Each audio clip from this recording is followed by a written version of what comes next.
ভগ্নাংশের আরও একটি সহজ অঙ্ক দেখেন। একটি ভগ্নাংশের লব ও হরের সমষ্টি, মানে লব ও হরের সমষ্টি, লব ও হরকে যোগ করলে 5 হবে এবং অন্তর্ফল 1, মানে লব থেকে হরকে যদি আমরা বিয়োগ করি বিয়োগফল 1 হবে।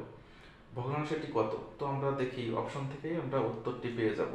তো দেখেন এখানে 1 আর 4 যোগ করলে 5 হয়, কিন্তু 1 থেকে 4 বিয়োগ করা যায় না, তাহলে এই 1/4 এটা উত্তর নয়। এবার আমরা 2/3 এর কাছে যাই। এটা দেখেন 2 আর 3 যোগ করলে 5 হয়, এই সমষ্টি 5 আছে, ঠিক আছে, কিন্তু 2 থেকে 3 বিয়োগ করা যাচ্ছে না, বা বিয়োগ করলে মাইনাস ফিগার চলে আসে। তো আমরা পরেরটার কাছে যাই। 3 আর 2 যোগ করলে কিন্তু 5 হয়, তাইলে এটার সাথে মিল আছে। এবার আপনি অন্তর্ফলের কাছে যান, 3 থেকে 2 বিয়োগ করলে অন্তর্ফল মানে বিয়োগফল 1 হবে, তাহলে উত্তর এটাই।